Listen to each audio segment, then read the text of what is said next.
Although the part of Beverly Hills And, I'm in is considered trailer park by the rich people. and on that note, I want to welcome everybody to the world according to Ben Stein. And we are smiling because we just learned that Ben Stein has never attended a trailer park. I've never, I don't even know what attending it means, but I've never been to one. And never. Wait, I take it back. There is a trailer park in Point Dume, Malibu, and I went to a small gathering there around 1990. And let's just so everybody knows, trailer parks in Malibu cost more than most homes in most states in the United States of America. I would imagine they cost more than 40 states in America. I don't know. We can look it up. We can look it up, but let's introduce everybody and let's welcome everybody that's in the chat. Let's welcome everybody that's going to be downloading the show at a later time and listening to us via the amazing podcasting streaming download. Ben, thank you for just what do you think this is? Keys in the bowl, Ben. The keys to your soul. We start calling you Schneider. And you know, it's sad. A lot of people aren't going to get that reference, but I want to welcome everybody to the world according to Ben Stein. It was a Norman Lear show, and I used to see him around Norman's office. Where we always have a clean opening. And and I want to remind everybody to get Ben's email, benstein.substack.com. We're joined tonight by the man that I had the pleasure of conversing with for an hour and a half this morning that will be released next week. From thesimplelifenow.com, founder, living off the grid specialist, and of course, the man that served this country over 20 years, Gary Collins. God bless you, Gary. God bless you, Gary. Thank you. You look dynamite, Gary. It appears it was all pointless and worthless, but that's okay. Did it not record, or you just fussed him out? I'm kidding. And of course, the president of Conservative Talk Radio from 93.1 WIBC, BAM, the future and president of Conservative Talk Radio, Rob Kendall. Should have taken the Reds tonight. I knew I should have taken the Reds. It's funny though. Can I just tell you something funny? In Ben's day, saying taking the Reds. That's just what I was going to ask. It had a different meaning. Meant something totally different. What was it? Second all or 2-all? Which one was it? Second all. Hey, Ben, I wish they still had it, but they don't. Ben, that was a pretty good remembrance guess I know. Most people 45 years old do not know. If I could tell you some stories about me and Reds, you'd have me arrested. And of course, the show would not be complete without actor, writer, provocateur, saint sinner, lover, father, grandfather, economist, mathematician, statistician, mathematician, lawyer, but of course, most importantly, Dr. Benjamin Jeremy Stein. Not everyone knows I'm a doctor. Adopted or a doctor? Doctor. Today, I had lunch at the Beverly Hills Hotel, which I do very, very frequently. Thug life. And I was sitting one table away from the former Secretary of the Treasury, Mr. Mnuchin. And I went over and told him what a great job he had done at Treasury. And he was very, very pleasant and cheerful and just as charming as could be. His wife happened to be leaving, going to the same part of the LA parking as I was when we left. And she couldn't have been more charming. And I was happy. I was just going to ask, Ben, tell us about how Mrs. Mnuchin was. She was really pleasant and nice, and wearing a very valuable piece of jewelry. And we all know she's a beautiful woman. She's definitely a beautiful woman. But let's get this party started. Hold on. I have eaten at that same restaurant, Ben. They let lowlives in there too when you work for the government protecting people. What's a sandwich at that place cost? Well, what kind of sandwich are you $35, $40. Yeah, $35. Yeah, $35 or $40. You could get a lobster salad for about $67. Not that I've ever had one because I truly do not eat lobster, but it is an extremely extravagant menu. But there are others that are more extravagant. Yes, but let's all kidding aside, and I just want to start this show by saying, for years in the relationship between Ben and I've been the more Ben and me. I've been the more hyperbolic one. I've been the one that uses words that Ben has often had to say to me, Judah, I'm not sure about that. That's a really big word on that. And now, oh my, how times have changed. To quote the late great Dick Enberg. Oh my, when Ben calls me on the phone and I say to him, Dick Enberg, one of the greatest sports announcers of all time. Went to Indiana University. Yeah. Bam. And he had his famous call was, oh my. And he was just great. But the bigger point being, when I was on the phone with Ben, and quite often when we were speaking, I said I wanted to call the show tonight The Abdicator in Chief. And Ben had said to me, I don't think that's strong enough. And he said, I want to call it the Traitor in Chief. And that, and as I'm watching Ben Stein, different people call him the Surrender in Chief, like President Trump did today, or other in chief. Your assessment of him being a traitor in chief, I think, is spot on, obviously. But tell us why you're going with traitor in chief, please. Treason. Well, in ancient England and in the colonies of England here in North America, treason was a very, very widely abused word. Like if you said the British governor of a colony was ugly, that could be construed as treason. And you can be hanged for it. So when the makers of the Constitution made the Constitution, they wanted to narrow down treason.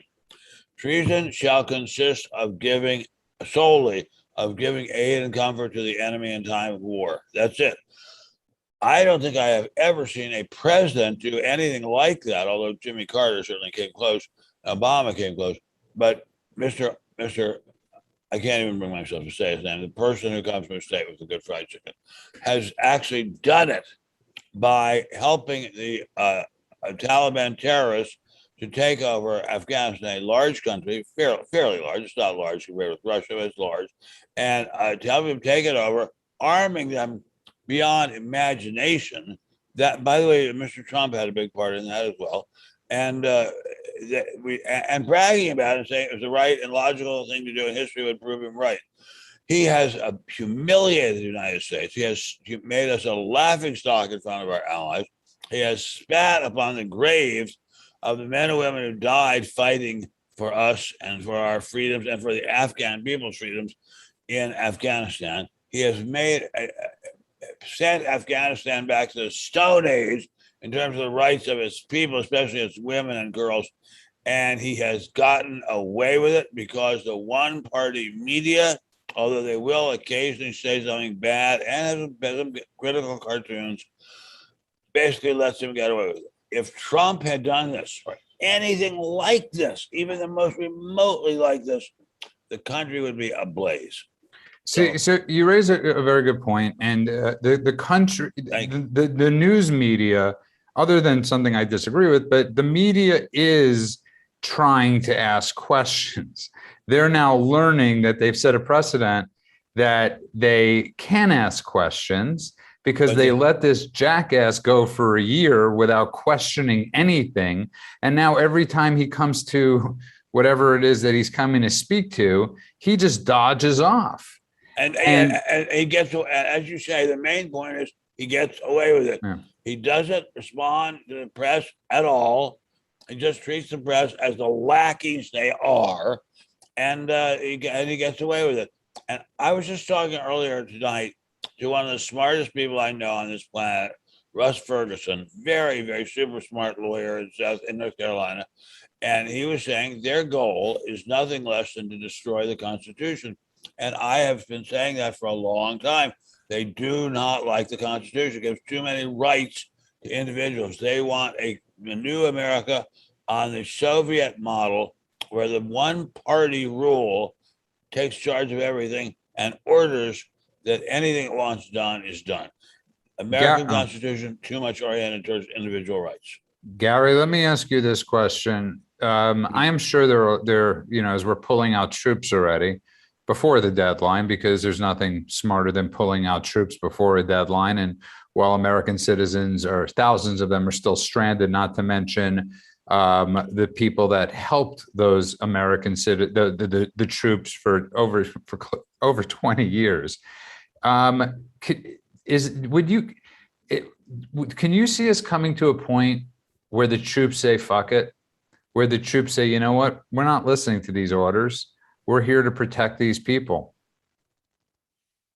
I bet they're doing it already in some semblance. It's a tricky road because let's be honest, we're about to see thousands of Americans abandoned. They're gearing everything up to blame those people for staying, even though they didn't want to stay. I think we're going to see something we've never seen before.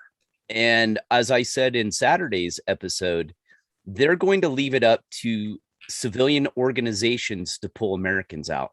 And then when it's done, they're going to take credit for it. That's what I predict. And I would further predict, if I may, that if that happens, Gary, that the people who did that and rescued Americans are going to be prosecuted under various wacky laws, especially the Logan Act, which has never been enforced, and no one's ever been successfully put in prison over it. But they'll claim that there's some kind of violation of law in Americans helping Americans to escape death at the hands of the Taliban. And I will tell you, again, for the millionth time, when people die in Afghanistan, they die screaming. That's what I mean. People don't understand. And that's the problem I have right now. And me and Judah talked a little bit about it today, is the average American doesn't understand what hell on earth is really like. They don't get it. They've never experienced it. They think suffering is not getting their latte at the right temperature, from Starbucks. Afghanistan is, I wouldn't even call it a shithole, because I'm giving a shithole too much credit. It is awful. These places are terrible. We used to say, when we were in the Middle East, 5,000 years of no progress, and people expect it to change. It's awful. And your second most brilliant point you've brought up on this show. Gary. But Rob, I want to get to you, because they seem to be taking out of the Clinton playbook of what defines sexual relations, and saying define stranded. And I can't believe we have these semantics with Jen. I mean, I can believe it, but I can't believe that there's this, stranded could be taken any other way, Rob Kendall. No, I thought it was abandoned. Not stranded. I thought that's what he said, right? Oh God, I'm forgetting his name. Ducey. So first of all, Friday on the Mock and Rob show, Gary Collins will be on the program, and I cannot wait to hear the intimate details of having to protect Anthony Weiner for a day. I didn't protect him, thank God. I wouldn't have. It's fascinating, the total disregard for human life, right?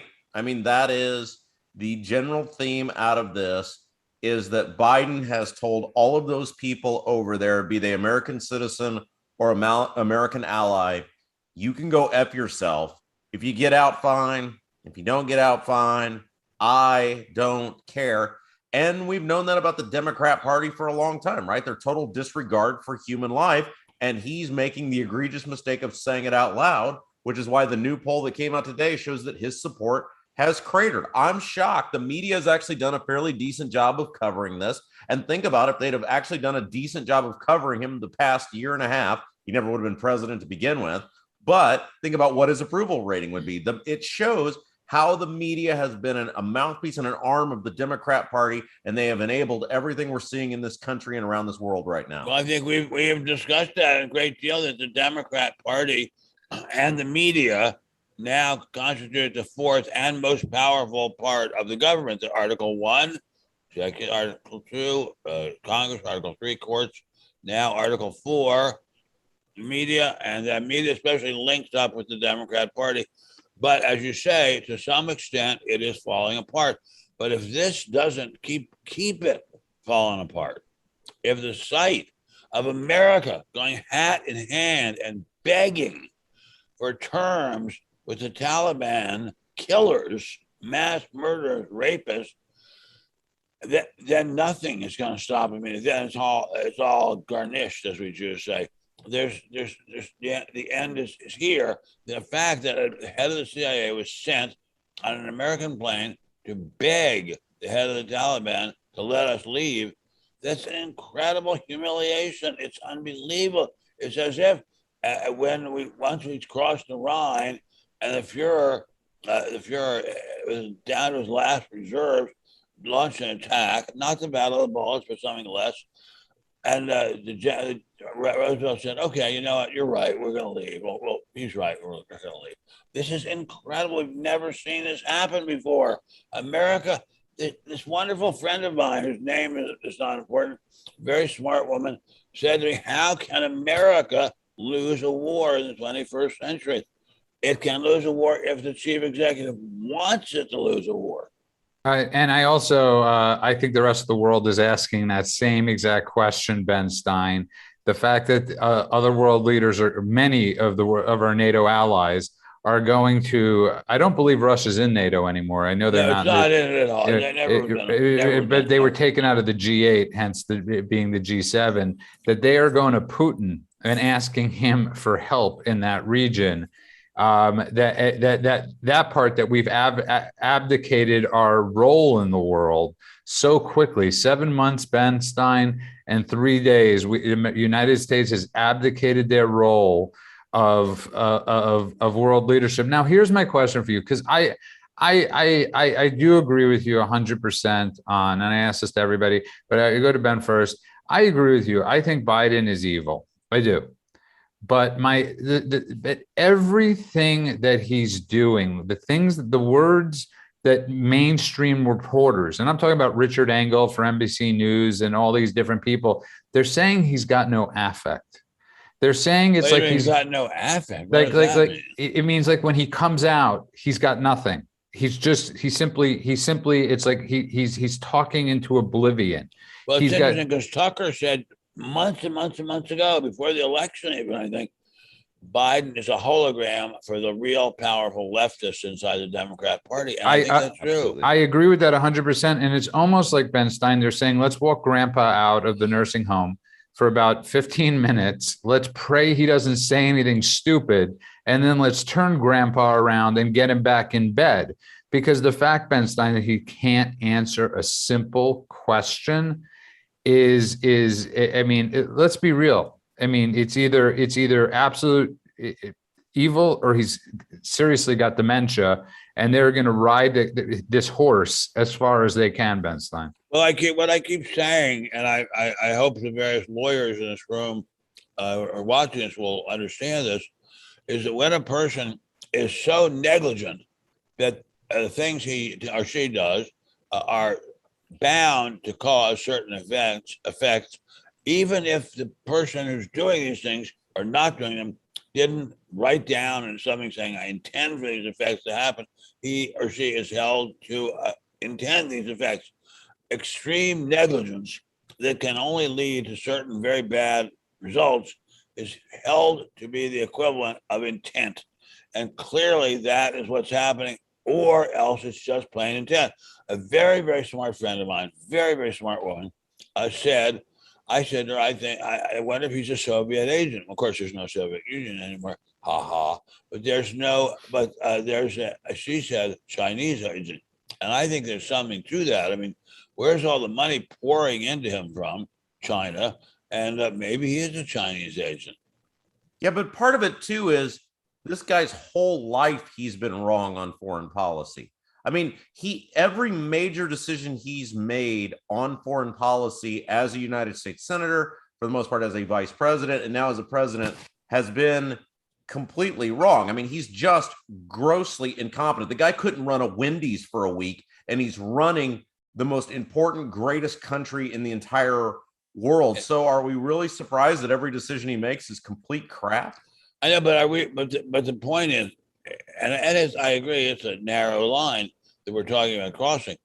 But is he doing it because he is a paid stooge for the Chinese Communist Party? Maybe so. Maybe that's what these paintings of Hunter Biden are about. That is so clearly a bribe. It's a joke.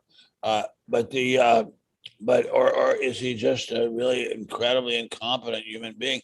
And where are the Republicans in Congress not demanding some kind of panel to review his competence? 25th Amendment. You're completely right about the 25th Amendment. And I think, Gary, what Ben brings up, it could sort of be a bit of both. I think they found their stooge. They found their human dupe, as they used to call him, 1% Joe.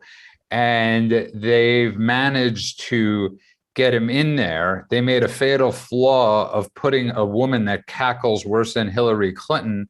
I never thought I'd see that. I don't believe anybody ever thought they'd see a worse cackler than Hillary Clinton, but they found one in Kamala Harris and Gary Collins. And it raises the interesting question. I mean, but it doesn't really matter, right, which one it is, because we're screwed either way. Either way, right. The next three in a row were screwed. I mean, I made a joke today.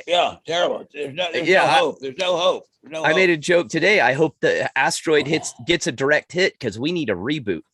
But the biggest problem is they're calling the wrong person. Donald Trump and Putin talk every single day. They already know this. They just got to get Trump in there to talk. They're BFFs. I mean, they're both friends. Trump was his asset. It's quite funny, Gary Collins. It's your third best line of the show. Best line. I'm trying to bring him up after episodes of crappy ones. No. Dramatic improvement. And if you just tuned in, you are listening to The World According to Ben Stein. Somebody asked the question, just take a moment of levity for a second, because we didn't bring this up.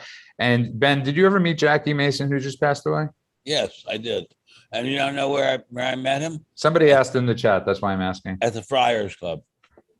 Well, you don't even remember the Friars Club. Of course I know what the Friars Club is. I watch the old roasts all the time. I used to be a member of the Friars Club. So there you never got roasted, because I can't see. I'm nowhere near important enough to get roasted. Hey, Ben, how much is a sandwich at the Friars Club? Very cheap. It was cheap and it was crummy. But I will tell you something. It's like a hot dog at Costco. It never goes up in price. I will just tell you, you sneer and laugh. Go ahead, sneer and laugh all you want.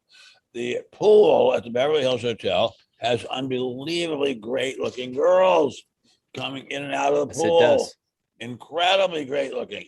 Not like my wife, not like various other friends of mine, but incredibly great looking. And I don't care how much it costs. I'm an old man. I want to spend some of my remaining days looking at beautiful girls. I have a beautiful wife. I want to see even more beautiful girls. You as always, you remind me of the Talking Heads song. This is not my beautiful days go as the days go on. That's a very good song. It's a great song. Talking Heads were an incredible band, and so was the Tom Tom Club. But I just want to tell a really quick story. This is actually a true story. I was in Israel, and they have these things, Rob, as you're leaving the airport, called Sheirutz, where everybody, because it's so far from the airport to Jerusalem, everybody gets in there. It's like 10 people get in to one cab, and everybody gets dropped off. And I'm in one of these, and I'm sitting next to like this guy that looks like a big rabbi. And he starts talking to me, and he says, "Where are you going?" And I say, the school I'm going. I say, "I'm going to Neve." He goes, "Oh, my nephew goes there." And I go, "What's your name?" And he goes, "Rabbi Mazer." And I said, "That name sounds really familiar. Mazer. I go, Jackie Mason, his original name was Mazer. And I said, "Are you guys related?" And he goes, "He's my brother." Oh, that's very funny. Whoa, that's nuts. And he looked down, and that was my Jackie Mason story, of me. But if you just tuned in, you are listening to The World According to that man who's got the best stories in the world, Benjamin Jeremy Stein. And the reason we go to you so much is because you've lived through so much of this the historical events, so that when people bring up Saigon, or people bring up these other events in history. And I ask you this question, Ben. Everybody likes to bring up history, but I can't remember a time in history where the vitriol from one party is so heated and hated towards another party that I don't see how we get back together. When you have people like the former head of the CIA, God, his name evades me, but his name is that of an ass, Ben. Hayden saying, basically comparing Trump supporters to the Taliban and all this type of stuff. Where do we go from here, Ben? It's a very, very bad situation. And Judy, you of all people should know that there is always hope. And I hate to say this because now somebody's going to call into the chat and say, oh, Ben is going off on one of his religious mania things again. But you have to turn your life and your will over to God, and you have to pray for forgiveness. And if you have to pray for the people who are injure you, and forgive them and pray for them, and life will go on after that. It doesn't go on as well. It would go on much better if you didn't have all the hatred to start with. But life will go on after that. There's a lot of hatred in the world. There's always been a lot of hatred in the world. Forgiveness is the greatest of all gifts that you can give to yourself and to everyone around you. I love the sentiment and I do love the thought, but right now we have an existential crisis. I do. Not just Rob Kendall outside this country, but we have one inside this country. Have it's way worse. It's way worse inside this country than outside this country. Yeah, Abraham Lincoln. I will tell you this. I'm writing a book. I'm very close within days of finishing my book about me and Richard Nixon. And the day he resigned, I went over to his hideaway office in the executive office building. Julie was there packing it up. She, the loyal, hardworking, brave girl, was there packing up her father's memorabilia. Many Republican elements. And I came upon a fragment of a speech or writing by Abraham Lincoln that Mr. Nixon had obviously been reading and clipped out, and said, this is a country which God has gifted by putting us between, bounded, guarded by two great oceans. No enemy can attack us successfully across these oceans. The only way we can be destroyed is if we destroy ourselves. Now, of course, he didn't know about our being invaded from the southern hemisphere. That's new. But he's right. Now we are being destroyed by the hatred of Americans towards other Americans. That should not be happening. I think you're going to sneer at this, somebody out there. I think it has a lot to do with us turning away from God. We've spoken about that. Years allow us to do this if we had not turned our backs on him. I don't disagree with you at all. I don't think people are going to sneer at that type of comment at all. I think we're a nation that moved away from God or a higher power or spirituality. I think we're generations past that at this point. Rob Kendall, but a friend of mine, very smart friend of mine, to quote Ben Stein, brought up this thing to me, and he said to me, we've put ourselves into such a corner right now with this woke culture, with this cancel culture. Just to hear me out for a second. And we've put ourselves into such a corner. And you remember when Trump, right, tried to close down the first thing that he was called was xenophobic, right? So there it entered into our safety. Closing down air travel was xenophobic. What's going to happen, Rob, when the next terrorist attack happens? What's going to happen? Because it will. ISIS is threatening at the Kabul airport. What's going to happen when we have no more? The left will have taken every bullet out of the arsenal at that point of how we fight back against this, Rob. Well, first, Jackie Mason was awesome on The Simpsons as Krusty the Clown's dad, Herschel Krostowski. He was great. That's first. Number two, that is first. You're right. Nobody's in charge of this country, or at least nobody. I think it's got to be the Chinese Communist Party at this point. So it's a great question, Judah. What will happen because no one is in charge? Like, at least with Obama, you knew who was in charge. At least with Bush, you knew who was in charge. Did we know who was in charge with Obama? I wonder. I think Obama was a puppet too. I think he was a puppet for some foreign power.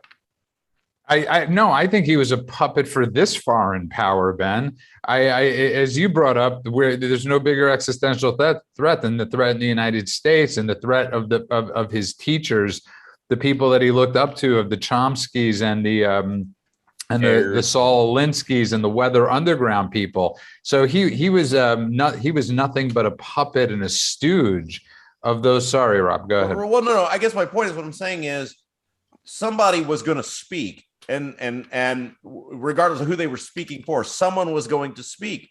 We don't even have a president now who will speak. He says bizarre mumbo jumbo bullcrap, tells Americans in a foreign country who are about to be slaughtered by terrorists to go F themselves, and then walks away without taking questions. There's no one in charge. Well, but wait a second, Robert Kendall, don't you think someone is in charge of the jelly bean game that got him elected?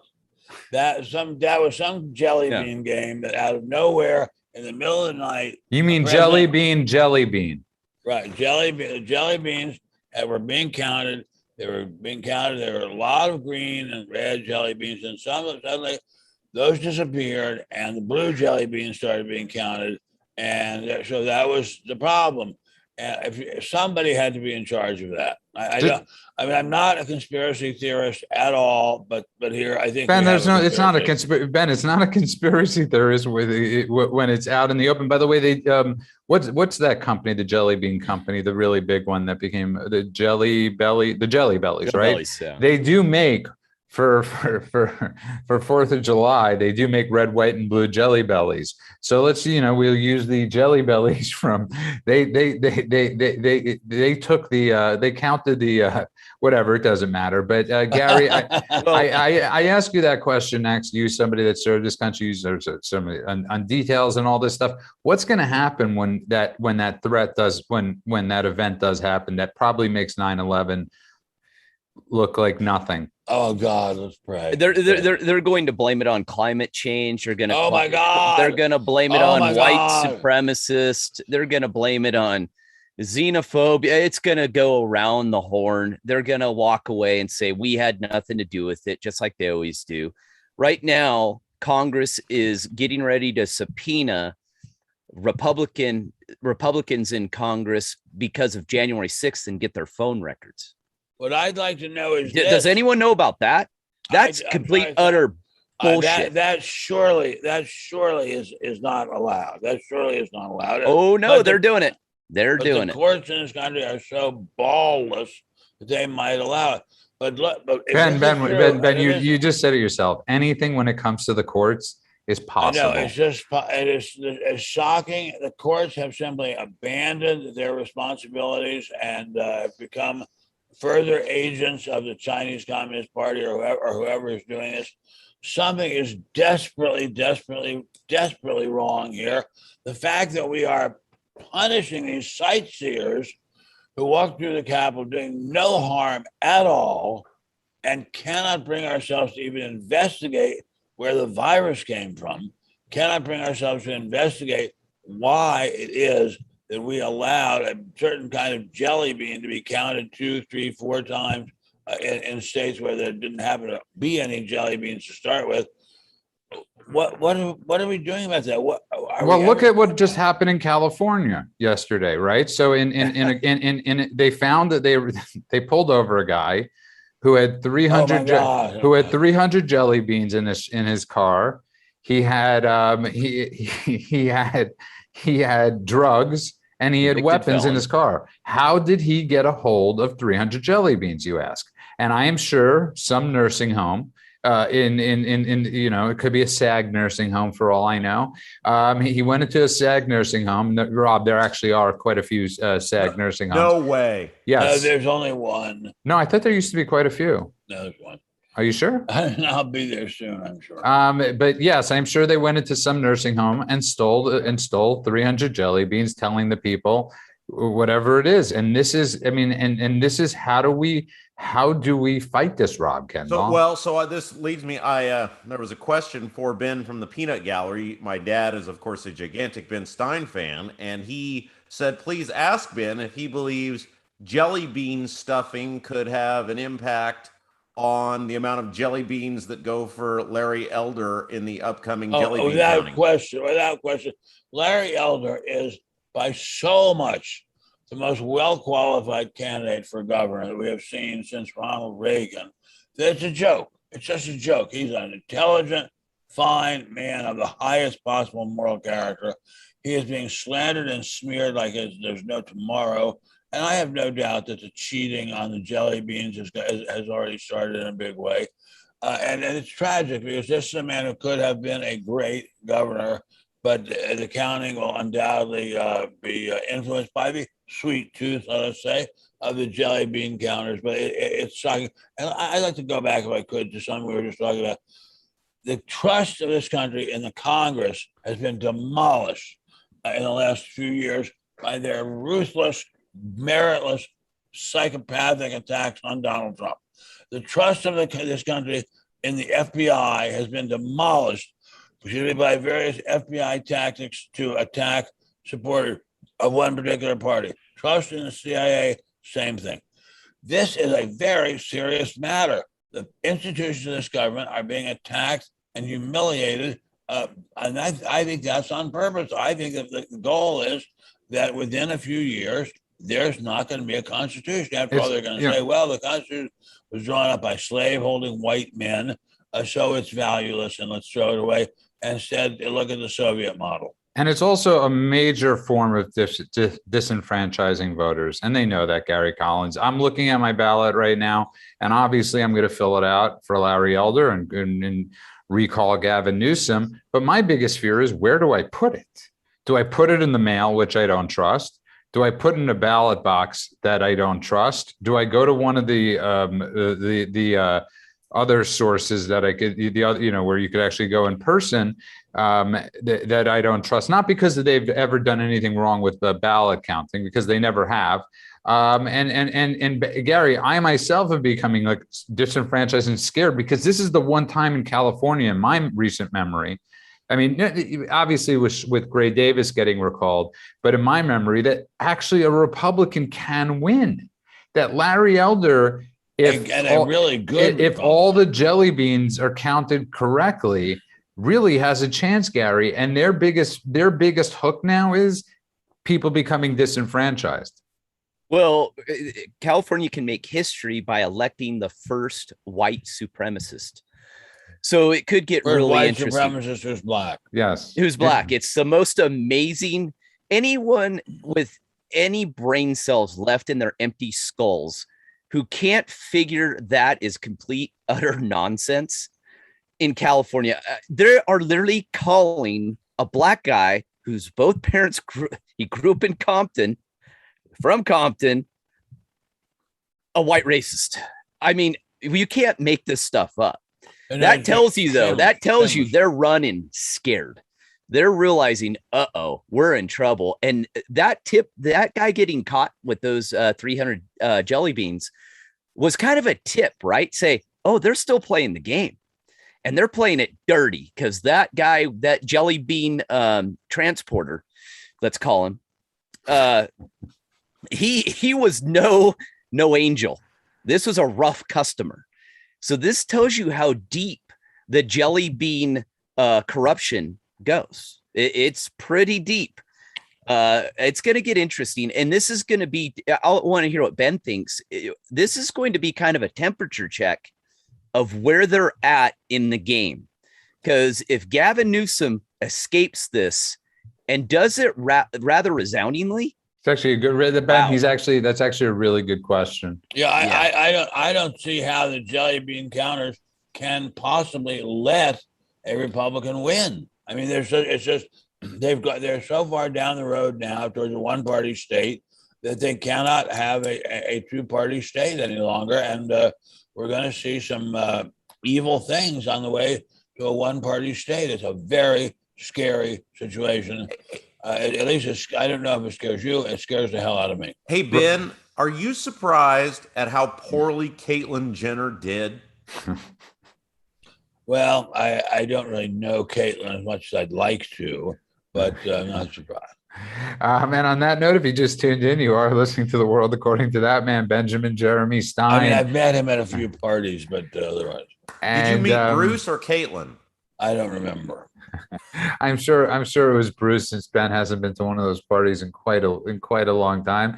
And you've just tuned in, you are listening to World According to Ben Stein. Remember, everybody, please keep downloading that podcast. Even if you subscribe to the show, please download that podcast. It's the one place they can't shut us down yet for as many jelly beans as we talk about. So download that podcast, Apple, Google Play, Stitcher, iHeartRadio, Chatcast, everywhere you could download. Please do it. You could also listen to Rob Kendall every day from 9 to noon, 93.1 WIBC. Bam! The future and present.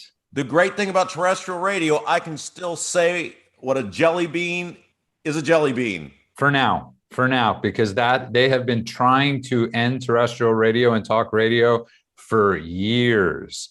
For years that is has been on the agenda, of the left to shut down one more avenue, one little area, which is a pretty big area that we have of free speech.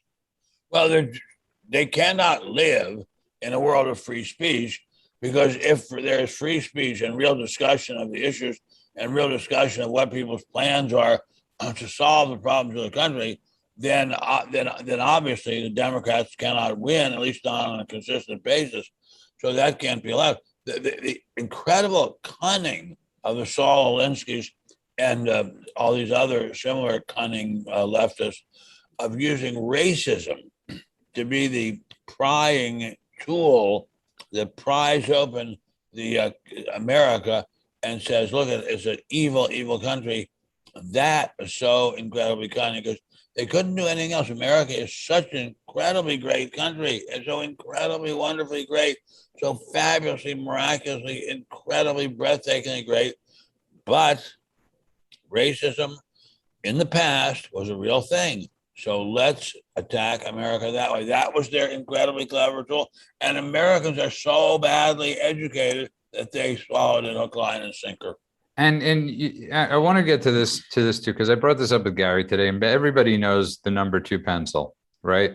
It was the only pencil on the market. I remember them. It still is. It still is the only pencil on the market, probably. It reminds. Oh, no. Remember the pencil sharpeners? Remember those? Yeah, of course. Yeah, of course. And the little erasers that came in your, that little standard thing. But Ben, the reason I bring that up is because I always think to myself, if you didn't manipulate certain things, you wouldn't have a problem with questioning the source of the manipulation. Like, how did one jelly bean counter become the counter of all jelly beans? Is there no other equipment in the United States? Or is it just that jelly bean counter is the only number 2 pencil going around? That is a really, really good point. But you see, once you belong to the super party, the one party that controls everything, you don't have to make any explanations. They don't have to answer your fucking questions, Judah. They can just do whatever they please. They're the bosses. Once they took over the universities, the media, they don't have to answer your questions anymore, or mine, or Gary's, or Robert Kendall, or not nobody's questions. They don't have to answer anybody's questions. They're the boss. And I wanted to get to this, as far as with as far as with Nixon and Trump, I look at what's going, when did the idea that we always, this thing that they keep on saying now with the adults are back in the room, and this whole, this whole thing, but it's sort of like, the 2 people that were the most transformative were the 2 people who were the supposed non-adults, or were the supposed, when did it become so popular to get to? I can't imagine that George Washington had the best suit, spoke the, when did it start that presidents had to look or bullshit all in the same way? When did that start, Ben Stein? Well, George Washington actually was the richest man in the 13 colonies. and was one of the most well-dressed and was obsessed with his clothing. In fact, there's an incredibly fine, very, very lengthy biography of him, which goes on for page after page after page about the clothes that he ordered from London when he was a planter before the revolution started.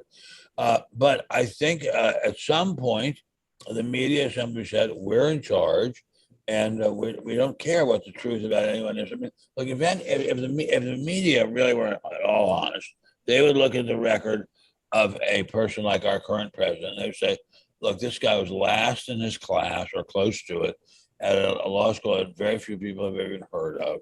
He has been absent for an astonishing number of votes. He was a rigid segregationist into the 60s. Where did we get the idea that he was now well qualified to be the leader of America in a time of racial transition? Where did that idea even come from? It came from the fact that the media can make up any damn thing it wants and get away with it. It's just not the America that, well, you're a very young man, but it's not the America I was brought up to understand. So, it's just changed a lot. Somebody brought up in the chat, and I'll go to Ben and then everybody else, but in the other ones, Ben, somebody brought up a very interesting point, which is the Nixon-Kennedy debate, where Kennedy, where Nixon was sweating, I guess, a little bit, or he was, I guess Kennedy had matinee idol looks or whatever it was. So somebody brought that up. I don't know if that's the point where it really started to change, because he was a very well-dressed man that almost got us on the brink of distinction. Extinction. Well, interesting. The looks of a presidential candidate have always been very important. I mean, people were quite entranced by Franklin Delano Roosevelt's looks. He was a very, very handsome man. And in fact, there's even a very, very famous popular song about Franklin Delano Roosevelt's looks. So that's not new or unusual. I think what's unusual here is the complete absence of any examination of one of the parties, of one of the candidates of one of the parties. I mean, here came Biden out of nowhere. We knew he was a plagiarist. We knew he had a terrible academic record. We knew he had changed his mind over and over again on racial issues. And we knew that his son was taking enormous, enormous bribes. The media pretty much didn't touch it. Now, Rob, he brings up a great point, right? But it goes to when did we, we look at the, JD Vance, who's running for Senate, I believe, right, in Pennsylvania. Ohio. What? Ohio. I'm sorry. He, who wrote Hillbilly Effigy, and he's Elegy. I'm sorry. Hillbilly Elegy. Have you read it, Ben? No, I have not. It's actually quite good. Good. And he wrote Hillbilly Elegy. And I like about him, Rob, is that he doesn't look the part. And I'm hoping him not looking the part gets him the part, because I'm sick of people that look the part getting the part. So it's interesting, the topic we were kind of just talking about that morphed into this one, about the media and the roles that people play. I'm watching a documentary on Netflix now called Malice in the Palace, and it's about the great brawl between the Pistons and the Pacers in 2004, where Pacers players ended up going in the stands and fighting fans, and it was just a huge deal. And what ultimately happened with that is it dethrones the entire season for the Indiana Pacers, who were the best team in the NBA. And it was Reggie Miller's final season. They'd put this team together because Reggie Miller was the all-time greatest Pacer, and they had this group of really talented players: Ron Artest, Steven Jackson, Jermaine O'Neal, but they were all highly combustible guys. And what you realize from this documentary is all the highly combustible guys had to do was follow their roles. They were super talented enough. Just don't go in the stands and fight the fans, and you're going to win the NBA championship. They couldn't do it. The same thing you realize about our country, whether it's the jelly bean counter or the people leading us or the media. The brilliance of the founders is they put a system in place because they were all such great people, where they knew if everybody did their role, everybody would be a check and balance on each other and everything would work out fine. The problem is we stopped having good and decent people in the roles, and that was the one flaw of the founders. They couldn't imagine dirtballs being jelly bean counters or leaders or members of the media. Yeah, I mean, it's a very sad situation, but I think the people who run the media chose the people who are going to run the media. It's now a system of not selection, but co-optation, as the Soviets call it. And we just have endless co-optation of people who are the same as the other people. And it's a very scary thought. I used to be on CNN a lot, and I would be sitting in their dressing room. I hear a guest and the correspondents talking. It was like listening to a scene from a novel about Stalin's Russia. You could not dispute the party line or deviate from it at all. And I would like to recommend to everybody here an incredible book called Life and Fate by a very, very famous Russian author named Vasily Grossman. It's just become a huge topic of conversation among literary people in America about life in Stalin's Russia. It is so scarily reminiscent of what's happening in America. It's just blood curdling. It is just terrifying. Gary Collins, yeah, go. But according to the Democrats, Stalin was a good guy. He gave hugs and love. Come on, so what if he killed tens of millions of his own people? And it doesn't matter. He killed many more Russians than Hitler did. Well, it's like Ma, right? Or they act like he killed 60 to 100 million of his own people, primarily by starvation.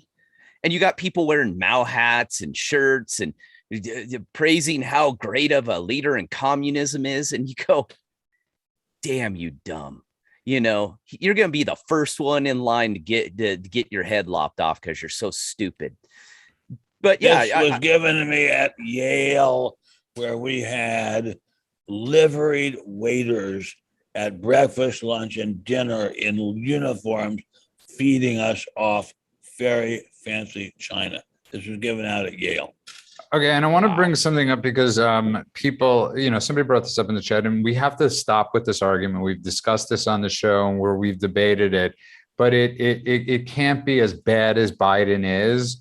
What's next?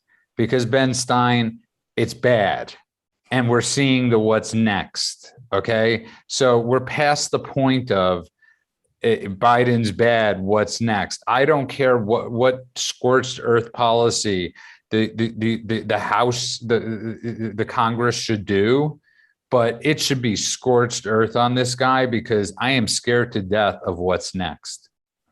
I agree. But look, the Republicans in the Congress don't have the guts to do that. I've told you this over and over again, and I'll tell it to you again. Mr. Nixon, my former boss, whom I was proud to call my friend, said to my father and then also to me, most Republicans in the House of Representatives do not have what it takes to be dog catcher.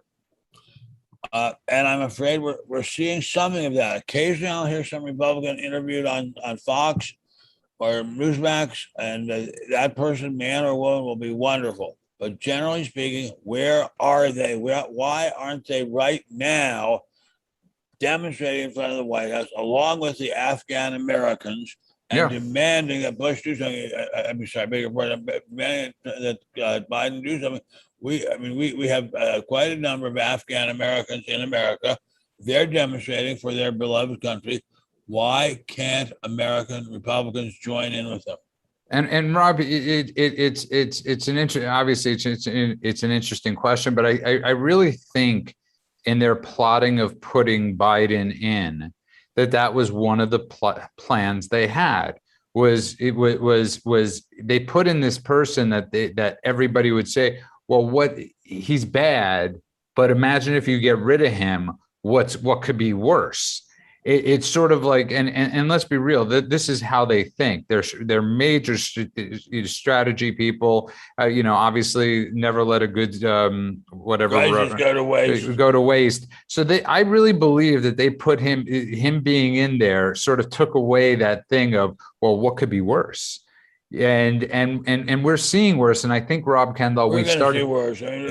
the day China somehow, Yeah. I don't know how they're going to do it because they don't have a very big transport or merchant marine. If they start to attack Taiwan, that's going to be far worse. If the Or Russia Russia. takes the rest of Georgia and Ukraine, that's going to be far worse. So if they take the Baltic states, that's going to be far worse. But I think worse than any of those things is the fact that the Supreme Court and the courts of the United States would not take up any issues about the jelly beans. Not one issue. That is incredible. There are hundreds of district courts, maybe thousands in America. Not one would take up the issue of the jelly beans. Not one. Oh, Well, and Ben, yeah. Go well, ahead, and Rob. Ben hits on a great point, which is this court in general, whether it's jelly beans or a wide variety of topics, refusing to take up anything. This court is obsessed, at least in the past year or so, with not ruling on stuff. Like there was this big case where these students at Indiana University were suing to say they can't be mandated to take the vaccine, and Amy Coney Barrett just comes out and says, "No, we're not going to hear it." I mean, what are you people doing? Like, what could be a bigger case than whether the government run mandate a education vaccination, institutions yeah, and can force you to get a vaccine? Yeah. You know, and I go to you, Gary, because when I am very frightened, because if you and as Ben, who I love, always says, people don't like to be pushed around. People do, nobody, go with Dirty Dancing. Don't put baby in a corner. You're putting a lot of people in this country in a corner, and I don't know what's going to happen when you truly take that foot and stomp it on the jugular of a certain faction of American people. What's going to happen? And I don't see an alternative future that doesn't happen, Gary. Unfortunately, I have to agree with you. I'm just not seeing an alternative, in the sense that I've always said this. I've been saying this for the last year. These idiots keep poking the lion. Well, the lion's hungry, but the lion's being nice right now. And once that lion's unleashed, it's not going to go well. It's not. I know the people I served with. I know the people around this country. I know the salt of the earth people. It's going to be unpleasant.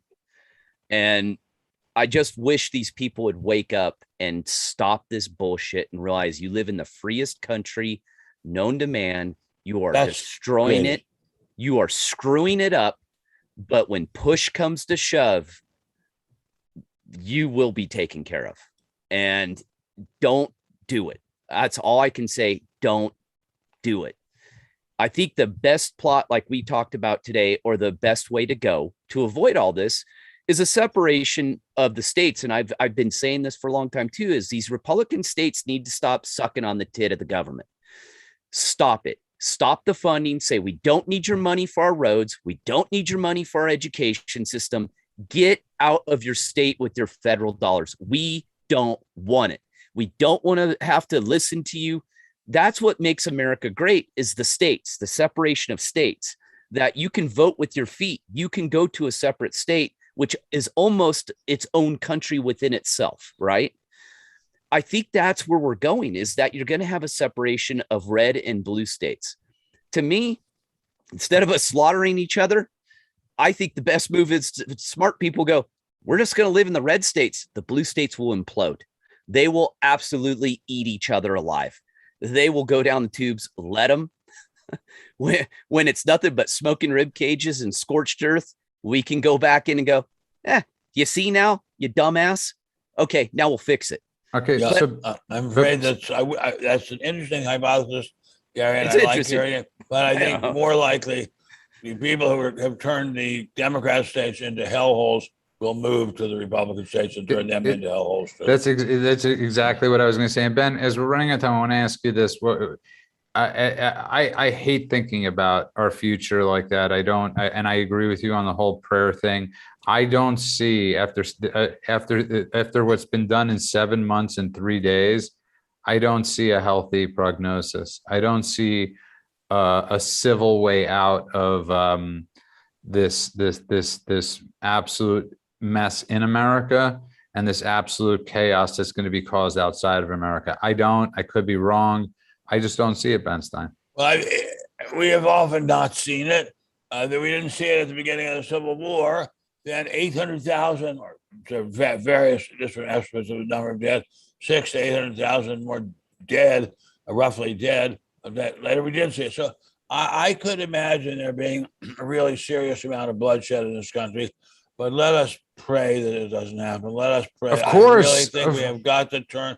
We have really got to turn to God in a big, giant way. I agree with you, Ben, and I agree with you 100%. I want to see it, but I don't see it, because when you look at your own countrymen as the enemy, listen, I disagree with Barack Obama. I don't hate Barack Obama. I don't wish him ill. I don't wish his daughters ill, Ben. I don't wish harm and bad. I don't, when somebody gets COVID, wishing them death, or being happy that a governor or senator has COVID, and having no shame in wishing this upon people. I don't know how you get back from that. I don't know how a human, and yes, we've seen it in the 12-step world, Ben. We see it quite often. We've seen the metamorphosis that could happen with people, but I don't see that, because they won't have that inciting incident that often happens that leads a person into the 12-step world, Ben. Well, I think we're seeing an inciting moment right now. Yes, and I don't see a change in that moment. I wish I did. And if you just tuned in, we are out of time. You have just listened to The World According to That Man, Benjamin Jeremy Stein. We were joined tonight, of course. I beg of you to listen to his podcast. I did listen to the one you did with Rob today. It was fantastic. SimpleLifeNow.com. Listen to the podcast with Rob. It's really good, and it's much shorter than the one I did with Gary. It's about an hour shorter.